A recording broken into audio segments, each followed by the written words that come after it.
Bonjour les amis, café du matin, café au moulin. Nous sommes mardi, le gagnant donc de notre petit jeu, aujourd'hui, c'est Mélissa et Joris qui nous ont envoyé cette photo.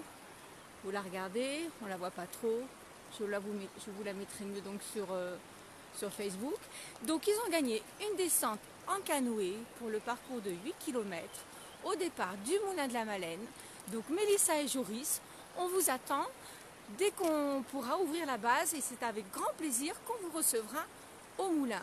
Alors aujourd'hui, je vais vous parler, je vais faire un petit clin d'œil à mon amie Martine qui m'a demandé de lui expliquer un petit peu notre site archéologique. Je vais vous tourner pour vous le montrer, enfin, déjà vous montrer où il se situe exactement. Donc voilà, je vous laisse voir. Donc comme vous pouvez voir, vous voyez le promontoire là-haut du roc de la Barre. Il se trouve là-haut les vestiges du Castellum Malena, qu'on appelle aussi Amaryllis.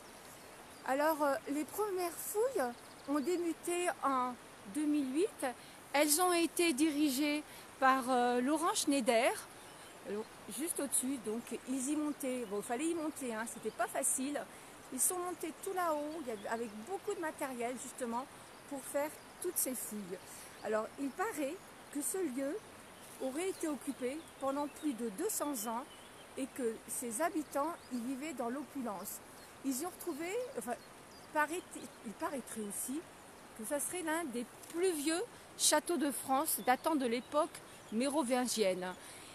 Et ce n'est que découverte et émerveillement quand ils montent à chaque fois là-haut pour gratter, enfin plus que gratter, hein, parce qu'ils y ont passé des semaines et des semaines, voilà, et ils y retrouvent des pièces, des vestiges de pièces de grande dimension.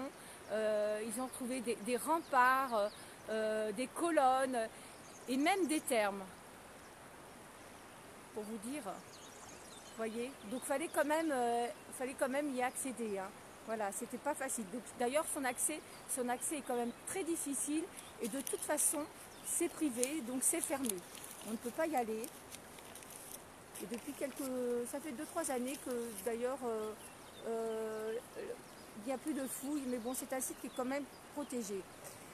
L'histoire de ce château est associée à Saint-Hilaire. Alors Saint-Hilaire, c'était un évêque, l'évêque de Mende, et il paraît qu'il venait de temps en temps aussi y séjourner. Donc quand même, c'était pas trop mal, hein. Il avait une vue, je veux dire, plongeante des deux côtés et sur la rivière. Je fais un petit tour parce qu'aujourd'hui c'est super sympa.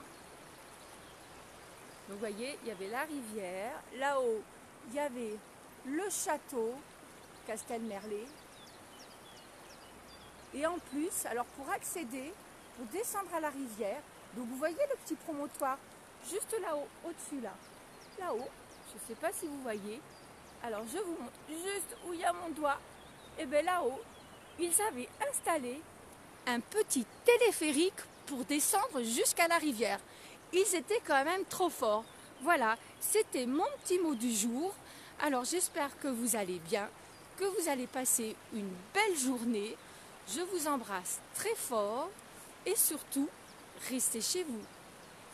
Un bisou particulier à tous les soignants. Au fait, j'ai oublié, hein, mon histoire de téléphérique, vous vous en doutez, hein, c'est un poisson d'avril. Voilà, plein de gros bisous, à très bientôt, à demain.